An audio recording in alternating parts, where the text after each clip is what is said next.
Hello. I want to talk about what I feel is a very important subject on the press, specifically the yellow press or yellow journalism, which is perhaps a slightly archaic term nowadays. Red top press, or most commonly tabloids, is probably far more commonplace than yellow journalism. Uh, a bit of history is probably appropriate. The idea of yellow journalism began around the 1890s in the United States and Britain. And this style of journalism was really dominated by powerful press tycoons like Lord Beaverbrook going into the 20th century and others. Um, and so that's quite important to think about because we often think of the sleazy tabloid style reporting as being sort of from the 60s onwards, 1960s onwards, but actually it's existed for over 100 years on some level. Um, and you could argue it was even more irresponsible 80, 90 years ago in the way they report things, especially on racial issues in the United States. But there's a number of angles I want to take with this. I've probably made this subject before. I've probably made videos, I should say, about the subject before, but I feel it is extremely important. How much has changed since phone hacking in this country? Honestly, I don't know. Has there been any improvement in tabloid culture in terms of ethics? I don't know. I mean, probably they're not phone hacking anymore because they got exposed. But I don't believe, by the way, they've got any remorse. I don't believe that integrity comes with tabloid journalism.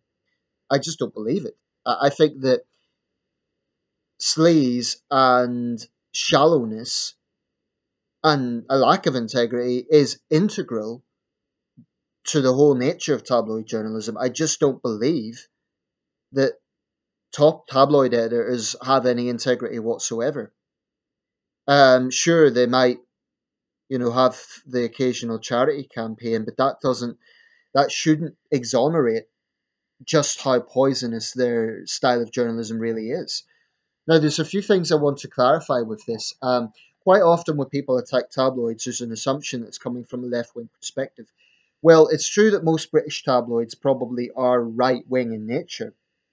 If we think of the Daily Mail, the Sun, and the Express, they would certainly be best uh, grouped as right wing. But the Daily Mirror is very much on the tribal left of things. Um, and it's just as bad in terms of its sensationalist nature.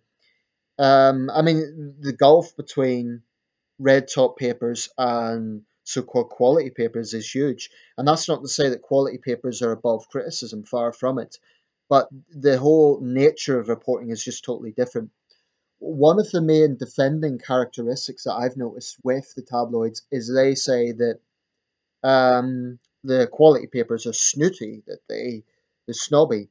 Now, I will briefly, very, very briefly, play the devil's advocate on that. Occasionally, you do see, for example, the Times will have double pages on arts reviews and things like that.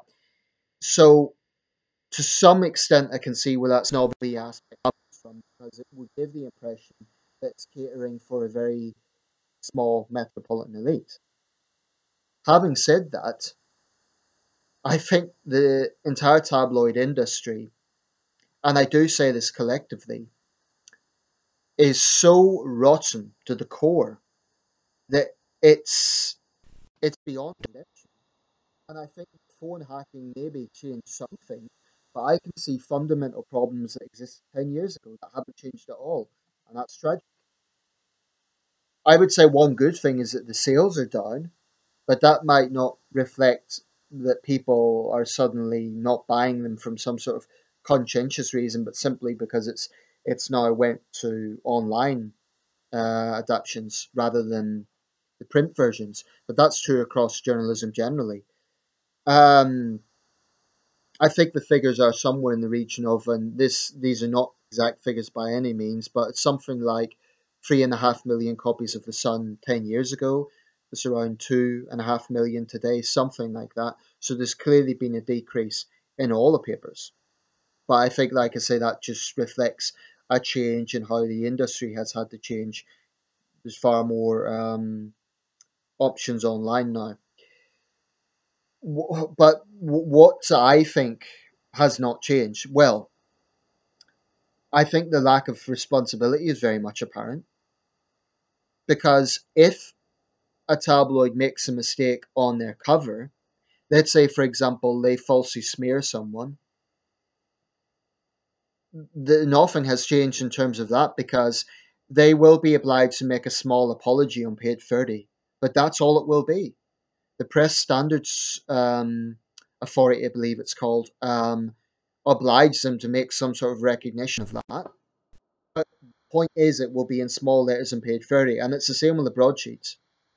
Now, I personally believe that if a newspaper gets it wrong on their cover, they should be forced to apologise on their cover. And it doesn't matter if that takes up space from another story, that's their problem. They should be humiliated. They should be red faced. Because that is the only thing that will force them to change their sleazy ways. And I understand that sometimes it can be an honest mistake whereby you get a source that is maybe giving them false information or whatever.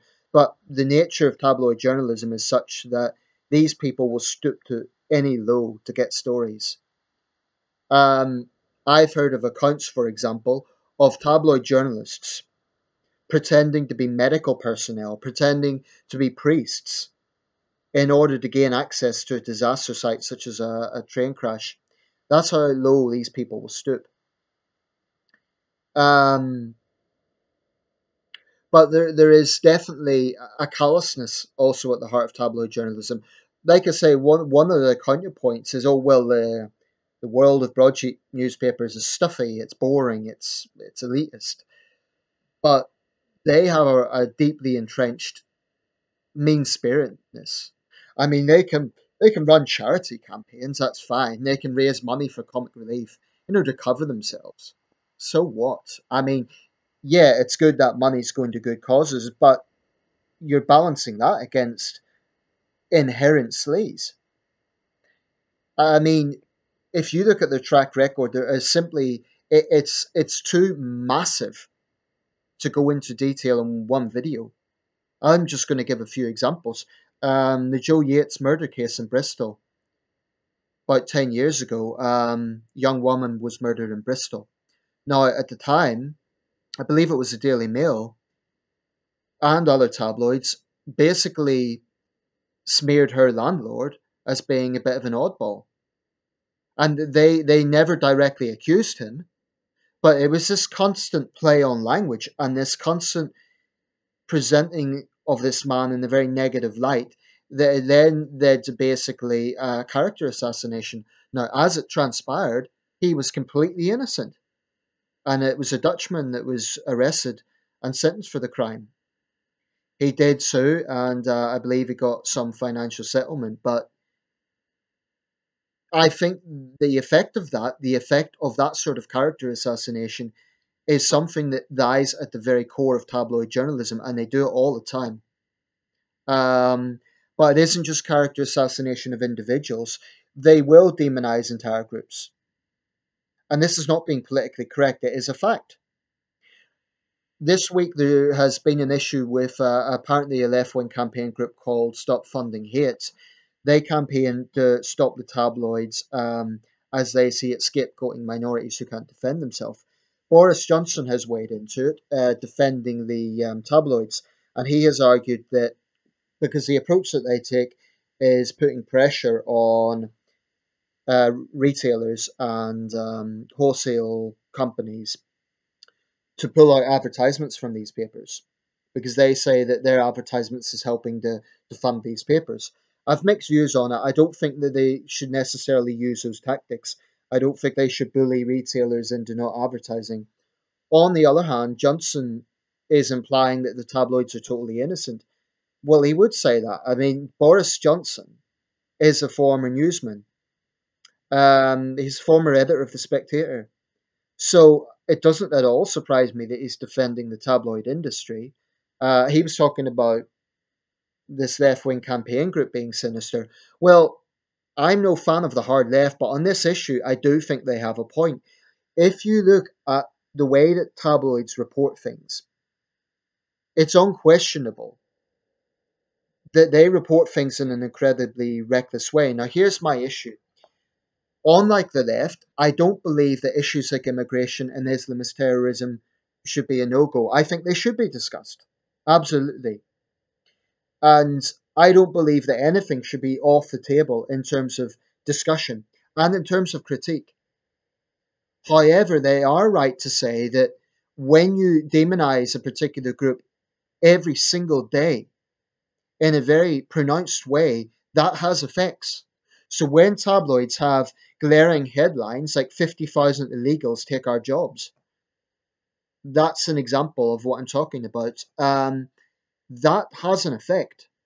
Or another example, it could be benefit scroungers ripping off the taxpayer. But it doesn't say that the vast majority of claimants are not actually doing that and they're trying to get work and they could be involved in the voluntary sector. So this is what the tabloids do. And what I find totally loathsome about this is that the people who are running these papers are anything but beacons of moral virtue. They play judge, jury, and executioner. But if you look at their own lives, they're some of the sleaziest people around. In fact, the whole nature of Fleet Street, especially from the tabloid side of things, is utterly, it's basically run like a mafia empire. Because what tabloid editors do is they literally bully their way around Fleet Street. I remember once there was Simon Kellner of The Independent um,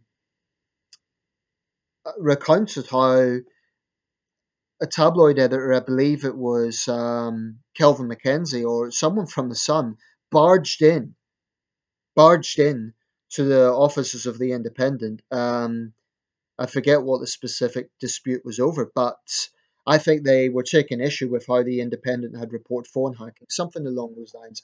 But that is the arrogance of these people. And what I bitterly resent is the way that they cynically hide behind press freedom. The truth is, they don't really care about that. What they really care about is saying we can do whatever we want. Now, here's the thing: press freedom is sacred in a democracy, it absolutely is.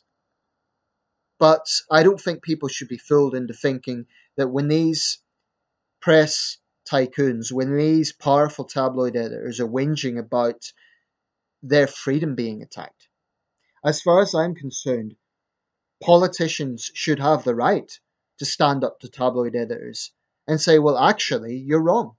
Actually, and not just politicians, anybody should have the right to say, you are being cynical in the way that you're reporting this. You're distorting the situation here.